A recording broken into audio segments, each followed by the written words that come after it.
바로 지난 주일에 우리가 영적 파수꾼이 되어야 된다. 영적 파수꾼은 깨어서 기도하는 사람이고, 그 다음에 하나님의 분명한 사명, 생존과 실존을 넘어 우리는 하나님의 거룩한 사명을 따라 살아가는 사람이라고 말씀을 드렸는데, 오늘 바로 이어서 7장에서 오늘 설교 제목이 이 백성을 위하여 기도하지 말라. 지난주에는 기도하라 그래 놓고 이번 주에는 기도하지 말라 그러니 이걸 어떻게 도대체 설교를 해야 될까 많은 생각을 하게 되었습니다. 오늘 설교 제목을 보시고 좀 심란하다는 분이 계실 수도 있고, 반대로 기도 안 하게 되어서 좋아하시는 분들도 혹시 있을지 모르겠어요. 그런 분 안 계시겠지만, 오늘 본문 16장은 7장 16절에 분명하게 기도하지 말아라, 구하지도 말아라, 간구하지도 말아라 3번이나 무려 강조해서 말씀하고 있고, 메시지 성경을 보면 더 명확합니다. Don't waste your time. 시간 낭비하지 마라, 그 말이에요. 기도하느라고 시간 버리지 마라. Don't offer to make petition or intercession. 간절히 간구하거나 중보기도도 하지 말아라, 그 말이에요. Don't bother me. 이건 우리가 한국말처럼 쓰잖아요. 바도하지 말아라. Don't bother me. I am not listening. 난 듣지 않을 테니까, 아무리 소리쳐도 듣지 않을 테니까 이제 바더하지 말아라. Don't bother me. 기도하지 말라고 정말 너무나 칼같이 말씀하셔서, 하나님 아닌데요, 성경에 기도하라 그랬는데 왜 하나님 기도하지 말라 그러십니까? 물을 수도 없을 정도의, 지금 왜 너무나 지금 아주 잘라서 말씀하시니까 묻지도 못하겠어요. 여러분, 기도하라는 것이 성경의 가르침입니다. 그래서 지난주일에 제가 기도해야 된다고, 제가 기도에 대한 말씀이 나오면 무조건 전 기도에 대한 말씀을 여러분들한테 드립니다. 그게 뭐 3주가 됐든 4주가 됐든 뭐 성경이 기도하라는 말씀 계속 가르치라 그러면 계속 설교해야 되지 않겠습니까? 여러분, 기독교뿐만이 아니라 세계의 모든 종교에는 기도가 있습니다. 왜냐하면 이 영적 생활에 이 기도라는 거가 굉장히 중요하기 때문에. 여러분, 한번 생각해 보십시오. 내 영적인 삶에 기도가 빠져요. 그럼 굉장히 정말 힘들 것 같아요. 영적 생활이 잘 이루어질까? 신앙생활이 잘 이루어질까? 여러분, 이렇게 기도가 중요합니다. 그리고 여러분, 기도에 대해서 신앙생활 하시면서 얼마나 많이 들으셨어요. 아니, 중요하니까 계속 목사님들이 기도하라고 설교하는 거 아니겠습니까? 그런데 오늘 본문에서는 기도하지 말아라. 오늘 말씀을 보면서 우리는 그 이유를 분명히 알아내야 합니다. 이렇게 말씀하신 하나님의 의도를 잘 깨달아야 합니다. 저걸 그냥 문자적으로 기도하지 말라 그러니까 예 하나님, 제가 기도 안 하겠습니다. 기도의 부담을 덜어주셔서 너무나 감사합니다. 하나님 감사합니다. 이러시면 안 된다, 그 말이에요. 저렇게 말씀하시는 하나님의 마음을 우리가 읽으셔야 된다, 그 말입니다. 지금 예레미야는 열심히 기도하고 있습니다. 가슴을 치며 정말 창자가 뒤틀릴 정도로 하나님 앞에 기도하고 있는 중입니다. 하나님의 부르심을 받고 나서 1장에서부터 우리가 살펴본 지난 6장까지 대부분의 말씀이 하나님께로 돌아와야 된다, 예루살렘아 하나님께로 돌아오라고 하는 그런 예레미야의 간절한 기도의 외침이었습니다. 하면 오늘 기도하지 말라고 하는 하나님의 말씀의 진짜 의미가 무엇인지를 오늘 이 아침에 잘 깨닫고, 여러분들 하나님의 마음을 우리가 알아야 되잖아요. 아버지의 마음을 알아야 되잖아요. 그 하나님의 마음을 품고 살아갈 수 있는 여러분들 모두가 되시기를 주님의 이름으로 간절히 축원합니다. 우리 옆 사람하고 한번 이렇게 인사했으면 좋겠어요. 기도하지 말라는 이유를 꼭 알아야 됩니다. 기도하지 말라는 이유를 꼭. 이유를 알고 나서 뭐 안 하든지 하든지 둘 중에 하나는 여러분이 선택하시면 돼요. 이유는 알고 우리가 그렇게 하자고요. 지금은 좀 덜하지만 우리 한국 사람들은 뭐 먹을 때 옆에 누가 계시면 좀 드세요 그러잖아요. 그럼 배가 고파도 뭐라 그래요? 괜찮습니다 그래요. I'm okay. 배에서 꼬록꼬록 소리가 나는데도 그러면 두 번 또 청합니다. 그러지 말고 드세요. 또 두 번 괜찮습니다. 당신들 드세요. 전 괜찮아요. 그리고 세 번째 또 얘기합니다. 그러지 말고 같이 드세요. 그러면 이제 그때서야 괜찮은데 그러면서 엄청 많이 먹어요. 왜? 배가 고프니까. 배가 I'm okay 그래 놓고 세 번 권해야 식사를 하게 되는데 이 괜찮습니다라는 말을 우리가 참 잘 이해해야 돼요. 잘 이해해야 돼요. 이게 진짜 괜찮다는 건지 그렇지 않은 건지를. 여기 계신 남자분들, 남자분들은 여자분들의 말을, 아내들의 말을, 엄마의 말을 잘 해석해야 합니다. 보통 어려운 게 아닙니다. 여러분, 여자들이 괜찮아라는 말, 이게 진짜 괜찮다는 건지 안 괜찮다는 건지 구별이 안 될 때가 알았어 그래, 알았어 그러는데 이게 진짜 알았다는 건지 지금 내 마음을 몰라줘서 지금 기분이 안 좋다는 건지 이거 정말 헷갈려요. 엊그제 집사람하고 마켓에 갔는데 요즘 봄이 되니까 꽃이 많이 나왔잖아요. 마켓에. 집사님이 저희 집사람이 그래요. 예쁘다 그래요. 그래서 제가 옆에서 예쁘다 그랬어요. 근데 막 저에게 막 화를 내면서 막 예쁘다 그래서 예쁘다 그랬는데 맞장구 쳐줬는데 그게 그러면 화낼 만한 일입니까 도대체? 사고 싶으면 사야 된다든지 사달라 그러든지 그러면 되는데 예쁘다 그러니까 뭐 어떻게 하라는 거예요? 어떻게 하라는 거예요?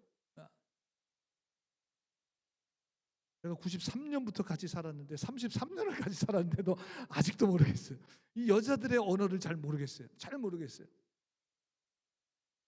여러분 이 설교 말씀을 통역하는 게 굉장히 힘든 이유 중에 하나는 이 한국말과 영어의 뉘앙스 차이가 있잖아요. 그냥 단어의 뜻만 번역하면 뭐 누가 못하겠어요. 그냥 단어의 뜻을 그냥 해석해 주면 되는데 그게 직역이고 의역이라고 하는 것은 의도와 뉘앙스를 잘 해석하는 것인데 여러분 이게 설교에서 특히 더 그렇습니다. 의도와 뉘앙스, 문화와 상황에 따라서 의미가 어떨 때는 정말 정반대 의미가 되기도 해요. 똑같은 표현인데 그럴 때 있잖아요. 그렇다면 오늘 하나님이 기도하지 말라고 말씀하신 의도가 뭔가? 하나님의 마음은 무엇인가? 그 이유를 우리가 알아야 되잖아요.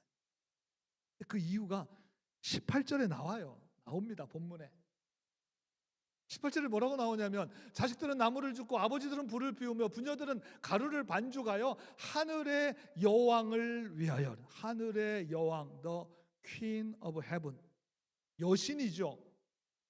그 당시에 이 아수르와 바벨론 사람들이 섬겼던 이시타르라고 하는 여신인데 그게 우리에게 익숙한 아스다롯, 이 가나안의 여신이죠. 우리가 바알과 보통 아세라라 그러는데 그 아세라가 아스다롯입니다. 아스다롯. 그러니까 거의 비슷한 거죠.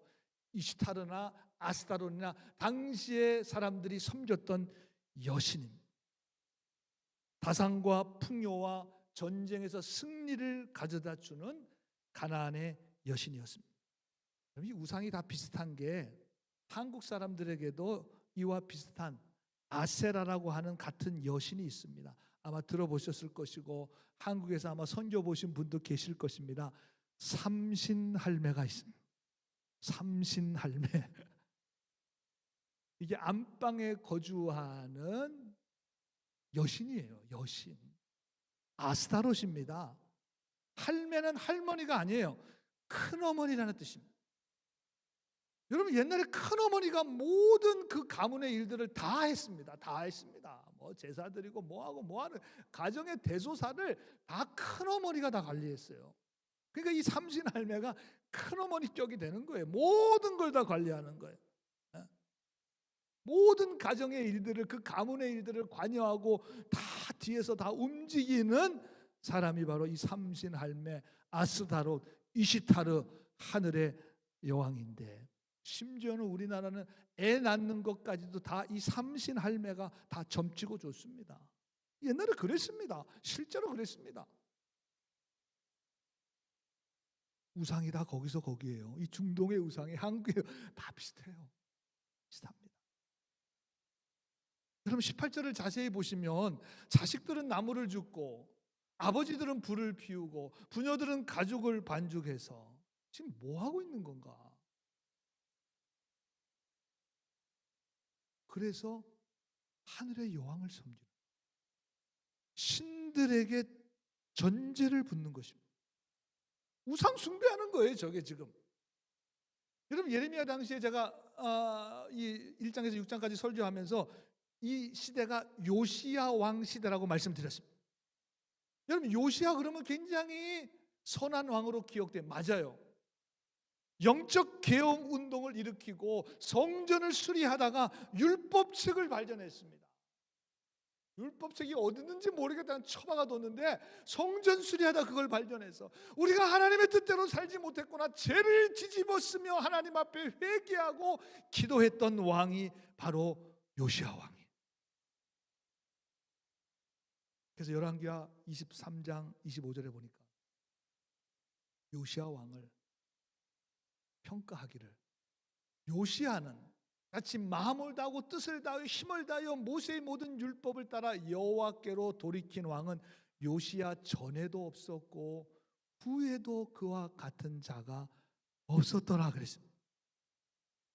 전에도 없었고 후에도 없어요. Neither before nor after. 최고의 칭찬 아닙니까? 당신 같은 사람 전에도 없었고 아마 앞으로도 없을 겁니다. 그러면 최고의, 하나님이 요시야 왕을 최고로 칭찬했습니다. 왜? 그 어려운 시기에 성전이 얼마나 회파됐는지 아무도 수리하려고 들지도 않았는데 이 요시야 왕이 성전을 수리했고, 성전을 수리하다가 율법책을 발견했고 그 율법의 말씀을 읽고 죄를 뒤집어쓰고 우리가 하나님의 말씀으로 돌아가야 되겠습니다 외쳤으니까 얼마나 대단한 왕이고 얼마나 하나님께서 기뻐하셨겠습니까? 하나님께 인정받고 칭찬받는 왕이 바로 요시야 왕. 이게 지금 예레미야 시대에 같은 시대예요. 맞습니다. 맞아요. 영적 개혁은 분명히 실제로 일어났습니다. 그런데 유대 예루살렘의 가정에서는 아이들부터 어른들까지 전부 다 우상 숭배하고 있습니다. 이게 아주 일상이 되었습니다. 일상이 되었어요. 아이들은 갓 나무 주워오고 아버지는 불을 피우고 부녀들은 떡을 만들어서 하늘의 여왕 우상 숭배하는 거예요. 이게 너무 그냥 자연스러워요.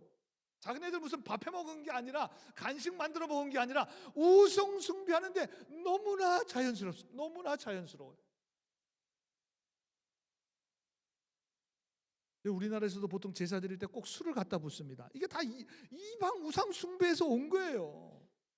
전지에 술을 갖다 붓습니다.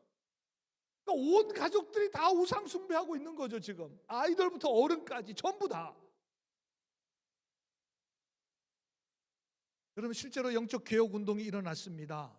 개혁 운동이 일어났어요. 그러나 남유대에 살고 있는, 예루살렘에 살고 있는 개인의 삶의 영적 개혁은 일어나지 않았습니다. 이게 유대의 현실이에요. 여러분 우리 교회가 영적 부흥을 일으켜야 됩니다. 영적 개혁을 일으켜야 됩니다. 올 한 해 동안 열심히 우리가 외치고 소리쳤지만 여러분의 삶의 영적인 개혁이 하나도 일어나지 않다면 똑같은 거죠. 2600년 전이나 지금이나 똑같은 거예요. 그렇게 외쳤는데도 내 삶에 아무런 변화가. 말로는 개혁을 외치긴 했지만 실제 유대 예루살렘의 가정들의 삶은 변화되지 않았습니다. 여러분 지난주 속회 기억나시나요? 예레미야 5장 2절에 세모적 성경에 말하는 것과 사는 것이 다르다. 속회에서 많은 그런 나눔이 있었을 거라 저는 생각이 돼요. 왜 우리가 말하는 거, 왜 우리가 내가 믿는 거, 내가 고백하는 것과 왜 다른 삶을, 이 신앙적 영적 괴리를 우리가 어떻게 감당해야 하는가? 그거는 예레미야 때도 있었습니다. 예레미야 때도 말하는 것, 사는 것이 다르다. 한국이 참 K자만 들어가도 대단하잖아요. 근데 참 한국이 또 참 어려운 것 중에 하나는 저출산 국가이고 앞으로 지구상에서 사라질 나라 1위라는 그런 이야기를 듣잖아요. 이제 너무 많이 들어서 별로 심각하지도 않지만 어쨌든 상당한 경고를 주는 거죠. 심각하다는 거 우리 모두가 다 알고 있습니다. 현재 한국의 출산율이 0.7명이고 세계 평균이 2.4명이라니 참 한참 못 미치죠. 한참 못 미칩니다. 그리고 자살률은 17년째 전 세계의 부동의 참 다른 건 참 1등하면 좋은데 이거는 1등하지 말아야 되는데 부동의 1등이에요. 평균 40명이 자살을 합니다. 하루에. 1년이면 365일이면 14,600명이 너무나 안타깝게 사고가 아니라 정말 스스로 너무나 안타까운 일 아닙니까? 그래서 정말 나라에서 정부에서 무슨 자치 단체에서 또 교회에서 종교계에서 이 자살 방지를 제방하자, 자살을 좀 막아야 된다, 그렇게 소리를 칩니다. 감리교회도 자살 방지 운동본부가 있습니다. 출산을 장려하기 위해서 제가 뉴스를 보니까 한국에서 정부에서 정말 수조 원을 매년 출산율을 장려하기 위해서 엄청난 예산을 갖다 붓. 돈을 안 쏟아붓는 게 아닙니다. 엄청나게 갖다 쏟아붓습니다. 그럼 한국이 얼마나 잘 삽니까? 세계 경제 10위권이고 진짜 한국은 선진국이죠. 그래서 엄청난 예산을 부어가면서 출산을 장려하고 정말 자살은 좀 우리가 막아야 되지 않겠느냐 애를 쓰고 있지만, 실제 애를 쓰고 있지만 별로 나아지는 경우, 우리 여기 다 공감이 되잖아요. 왜 그런지 다 알잖아요. 우리 이게 만만한 문제가 아니에요. 이게 진짜 복잡하게 얽힌 문제들이 있고 또 생활 깊숙이 사람들의 생각과 문화와 일상에 그것이 파고 내려와서 정착되어 있어요. 이미 다 그렇게 다 사람들의 마음과 심령에 이미 다 그것이 정착되어 있어요. 그걸 바꾸기는 쉽지 않아요. 참 어렵습니다. 여러분 이미 남유다도 마찬가지예요. 우상 숭배가 얼마나 깊이 뿌리 박혀져 있는지. 지금 한두 해 우상 숭배한 게 아니에요. 어려서부터 그냥 일상적으로 우상 숭배를 하늘의 여왕 아스다롯에게 다른 우상들에게 전제를 술을 붓고 이제 이 했던 모든 것들이 매일의 일상이 되었습니다. 보통 심각한 문제가 아니에요. 요시야 왕이 영적 개혁 운동을 했습니다. 안 했는 게 아니에요. 우리 하나님께로 돌아가자고 그렇게 외쳤지만 여전히 애들은 나무 주워오고 어른들은 불을 피우고 여자들은 뭘 만들어서 우상에게 갖다 주는. 생각해 보세요.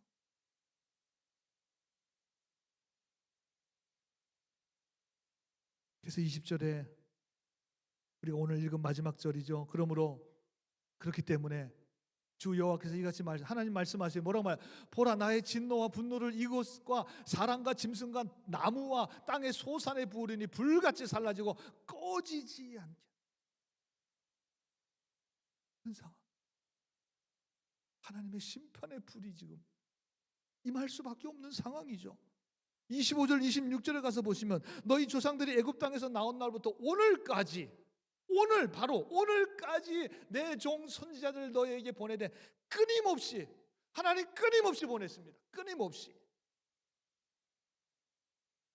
너희가 나에게 순종하지 아니하며 귀를 기울이지 아니하고 목을 굳게 하여 너희 조상들보다 악을 더 행했다. 하나님은 끊임없이 보내셨어요. 끊임없이 말씀하셨는데 오늘까지 지금도 유대는 더 악해졌습니다. 시대는 더 악해졌습니다. 더 강팍해졌습니다. 더 심령이 굳어졌습니다. 이게 우리 시대의 상황 아닌가요?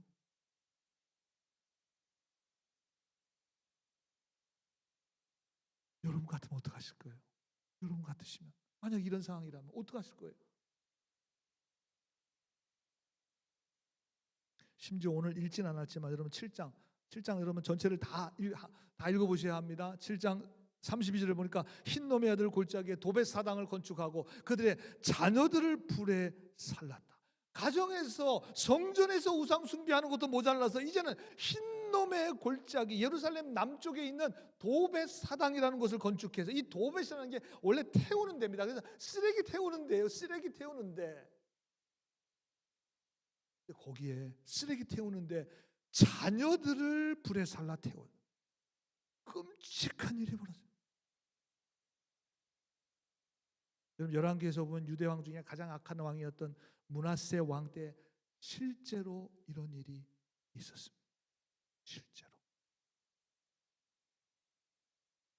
그럼 이 흰놈이라는 히브리어 말인데 신약 성경에 보면 게헨나라는 표현을 썼습니다. 게헨나라는, 아마 여러분 신약 성경 읽어보면 게헨나라는 표현인데 그게 지옥이라는 말이에요. 히브리어는 흰놈, 헬라어로는 게헨나. 지옥의 골짜기, 흰놈의 골짜기는 지옥의 골짜기. 아니 원래 쓰레기를 태워야 될 곳인데 아니 사람들을, 자녀를 태워주기, 여러분 이게 지옥이지 않고 뭐가 지옥이겠습니까? 이렇게 영적으로 단합했어요. 32절에 보니까 흰놈의 아들의 골짜기라 말하지 않냐. 그렇죠. 거기 원래 쓰레기 태우는 곳인데 죽임의 골짜기라, 죽음의 골짜기가 되었습니다. 이는 도벳에 자리가 없어서 없을 만큼 매장, 그것도 자리가 없어요. 그 정도로 성행했다는, 그 정도로. 이건 정말 감당이 안 돼. 감당이 안 돼.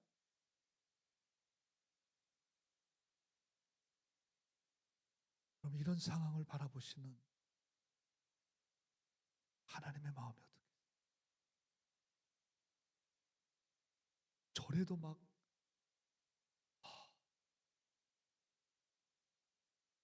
애가 탈 것 같아요. 애가 탈 것 같아요. 하나님의 마음은 어떻게? 하나님의 마음. 그래서 오늘 그 마음으로, 하나님의 마음으로 여러분 16절을 읽게 되면 기도하지 말라, 구하지 말라, 간구하지 말라, 말은 저렇게 써 있지만, 단어는 저렇게 써 있지만 이 말을 본래 하나님의 마음으로 읽으려면 더 기도해야 되지 않겠냐? Pray more, pray more. 더 간절히 기도해야 되지 않겠냐? Pray harder. 더 간절히. 지금 정도 가지고는 안 돼. 일상에 하는 그런 기도 가지고는 안 됩니다. 더 간절히 기도해야 되지 않겠냐? Pray harder.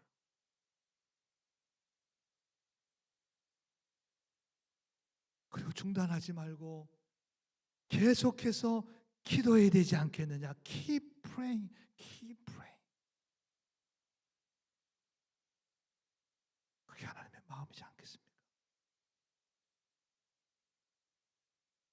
그럼 예레미야는 이스라엘의 마지막 사사요, 첫 선지자였던 사무엘, 그 영적 계보를 잇고 있는 사람이 바로 예레미야입니다. 왜냐하면 사무엘이 선지자의 원조거든요. 이 사무엘은 마지막 사사고 첫 선지자니까.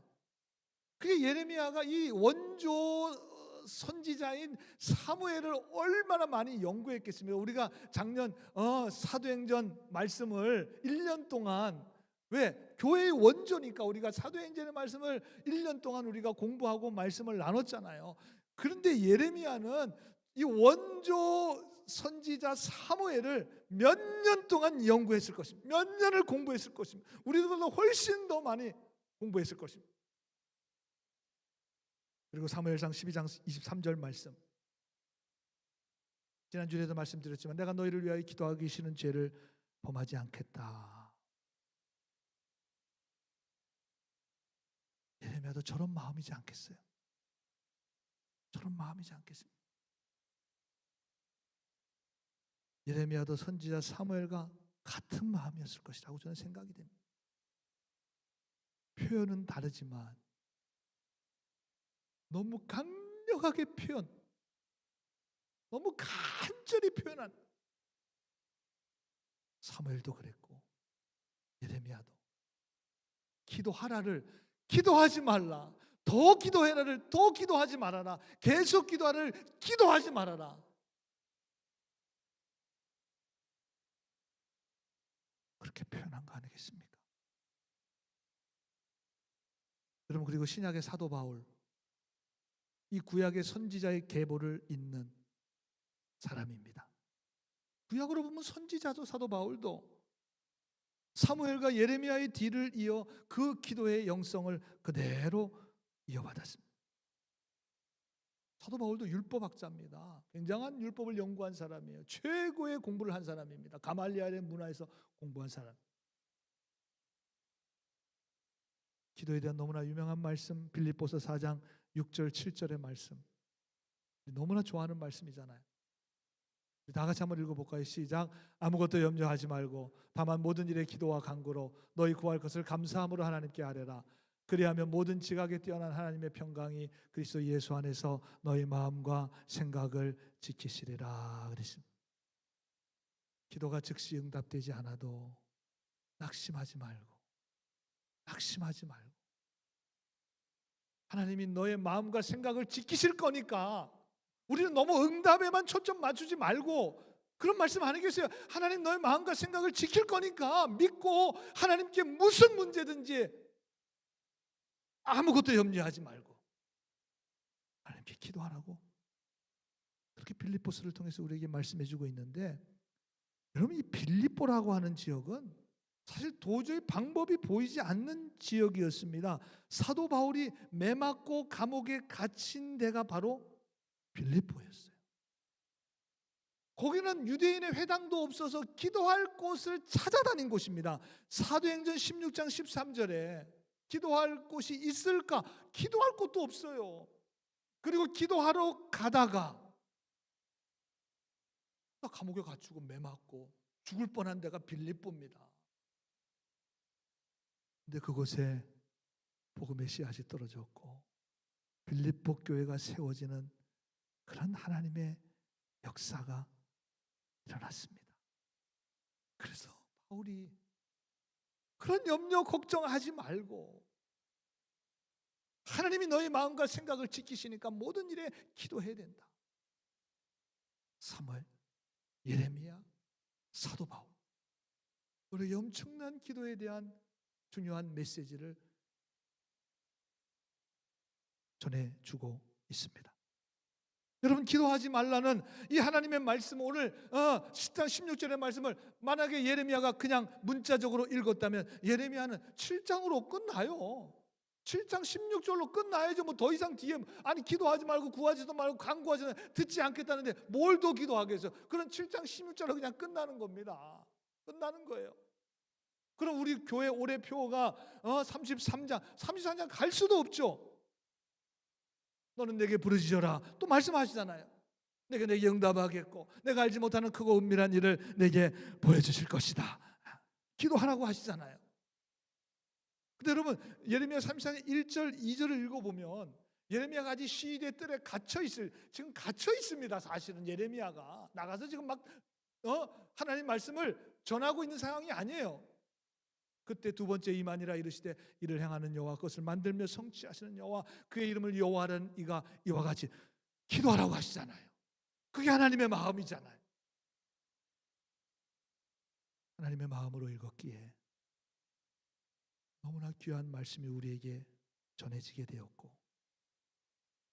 그것이 사도 바울에게 전해지게 되었고 오늘 우리에게 너무나 기도에 대한 중요한 그런 성경 말씀을 오늘 우리들에게 주고 있습니다. 오늘 7장 16절 말씀 이제 여러분들이 읽으셔야 될 차례입니다. 기도하지 말라, 구하지 말라, 간구하지 말라. 글자로 읽을 건지 하나님의 마음으로 읽으실 건지 이제 여러분들이 응답하셔야 될 시간입니다. 우리 모두는 다 이 시대의 영적 파수꾼들입니다. 하나님의 마음을 잘 헤아려 읽으시고 이 시대 너무 악한 시대 아니에요? 도저히 방법이 보이지 않는 시대입니다. 그냥 형식적으로 습관적으로 기도하는 것만 가지고는 이 시대를 구원해낼 수가 없습니다. 영혼을 구원해낼 수가 없습니다. 그건 불가능해요. 그래서 하나님 말씀하세요. 더 기도해야 된다고, 더 간절히 기도해야 된다고, 기도를 쉬어서는 안 되는 때라고 오늘 우리들에게 분명하게 16절의 말씀을 통해서 말씀해 주고 계십니다. Pray more. Pray harder. Keep praying. 그렇게 읽으시면 하나님의 마음으로 읽으시는 거예요. 오늘 이 말씀을 통해서 기도에 대해서 여러분 너무나 많이 들으셔서 오늘 말씀도 그냥 늘 듣는 기도지 그렇게 생각하지 마시고 하나님의 마음으로 받으셔서 여러분 지금 아마 나름대로 다 기도 생활 하고 있을 것입니다. 그보다 더 기도해야 돼요. 더 간절히 기도하셔야 돼요. 기도하기를 쉬시면 안 돼요. 왜? 이 시대가 너무 악하잖아요. 이 시대가 예레미야의 시대와 같잖아요. 아무리 부흥을 외쳐도 전혀 변화의 삶을 살지 못하는 우리 시대에 기도하라고 하는 이 하나님의 간절한 마음을 여러분들이 읽으시고 그래서 하나님 마음에 합한 그래서 우리가 이 시대를 영적으로 다시 일으키실 수 있는 영적으로 다시 부흥케 할 수 있는 영적으로 구원할 수 있는 그런 귀한 믿음의 사람들이 될 수 있게 되기를 우리 주님의 이름으로 간절히 축원합니다.